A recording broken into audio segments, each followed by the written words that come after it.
I have in the studio with me a very special guest.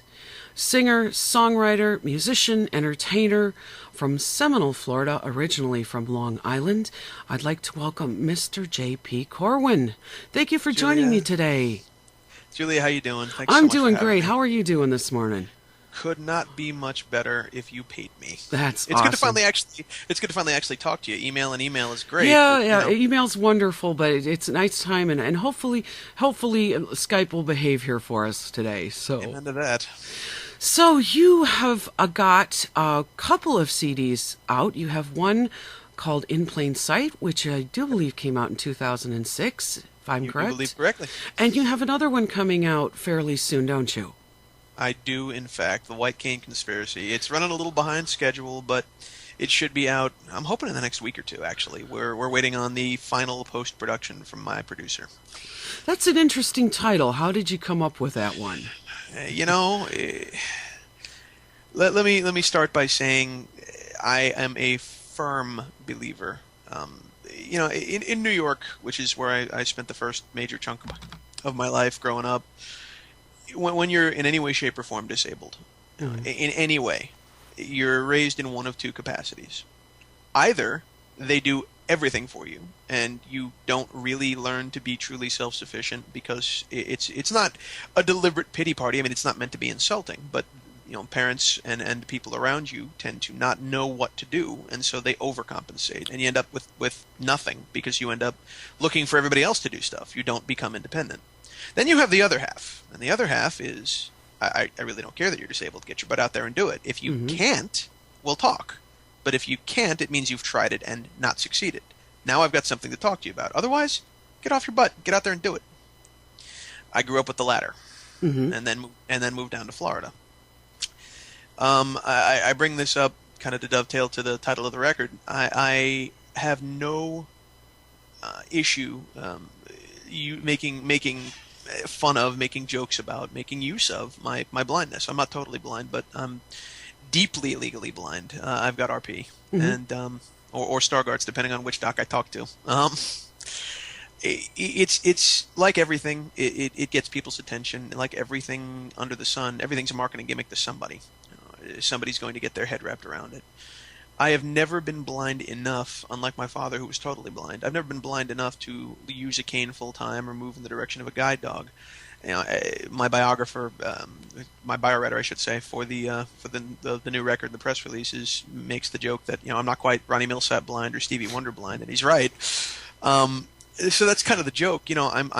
I'm blind without question. I refer to myself as such. My friends jokingly refer to me as the blind guy when talking about me, which, again, I'm the first guy to make the joke because it lightens everybody up. And if I'm not freaked out about it, why are the rest of the people going to be? Exactly. And I think that's really important because I've always believed that if you're comfortable with yourself, that the people around you are going to sense that and they're going to be more comfortable with you.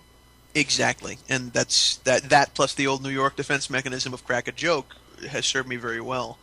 As a result of that, the joke is, I'm blind. Yeah, I'm not blind enough. And it's this big conspiracy that if you don't have a white cane, you're not really blind enough to get all the blind stuff happening. People don't know. You can't be blind. You use the computer. You can't be blind. You play video games sometimes. You can't be blind. You play sports sometimes. You do martial arts. Blah blah blah blah blah blah blah blah blah.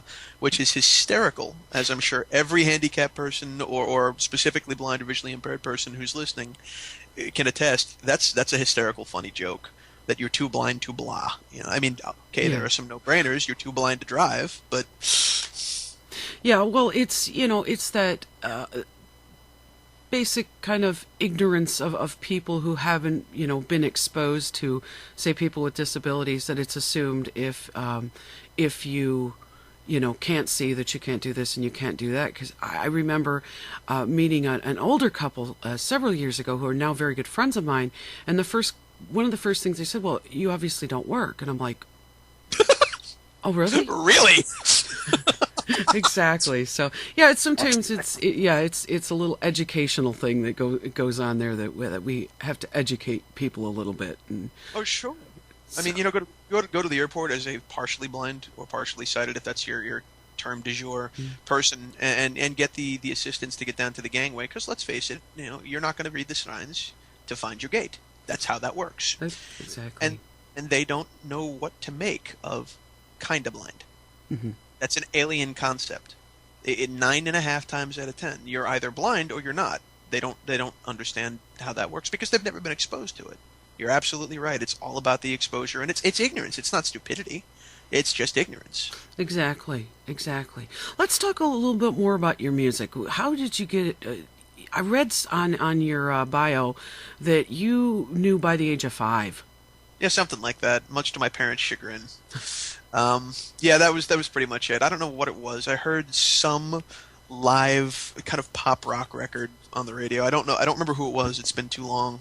But I remember hearing it on the radio, and it was this, just shrieking crowd, loud, everybody having a blast concert experience live record. And I lost my mind and decided, nope, that's me. Done. That's the end of the conversation. And I was reasonably precocious, but at first it was cute. Oh, he's going to be a rock singer, yay! And that was that. But moving past that, the family was reasonably supportive, I suppose, is the best and most PC way to put it. There was never a lot of deep encouragement. It was always, well, go play bars and go play covers and so forth and so on. The typical thing every parent gives every teenager. Get a haircut, get a real job. Yeah, but it's kind of like, okay, yeah, right, like you're going to make it in the music business. Exactly. Yeah. And that has nothing to do with being blind or not blind. That has everything to do with parents looking at that and going, okay, you're 15 and you think you're going to be a rock star, right? Yeah, it's the dream of I'd say probably 80% of 15-year-olds across the world, at least across the country, that they want to be insert famous rock singer, pop singer, diva, whatever your genre of choice is. Here, that's what they want because they see it and it's somebody they look up to and blah blah blah blah blah. So yeah, it's typical for most parents. So once you kind of knew this is where you wanted to go, would you like say, hey, Mom and Dad, I want to take lessons in this, or I want to take singing? Where did you go with it? There were no lessons. I was very fortunate to be born with at least a passable singing voice, and it's what I always loved to do. I mean, every instrument I play, and I play a fair amount, but every instrument I play has always been a means to an end. It was to assist me in presenting the song, whatever the song may be. But for my part, no. I mean, it wasn't lessons. It was going to camp and getting on stage and being regularly singled out at public school and getting on stage and in church and everything else under the sun. That was really all it was. I mean, I for a guy that's never really had formal lessons, I now give them. So wow, that's impressive. Well, let's give people a little taste of J.P. Corwyn. We're going to play a track that is actually on the forthcoming album, which is soon to be out, and it is called Find a Reason. Let's give it a listen. Looking for a reason to make me let you stay.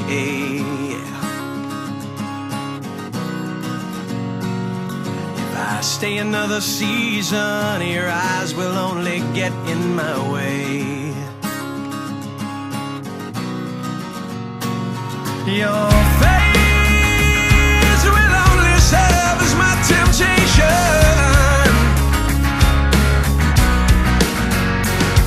So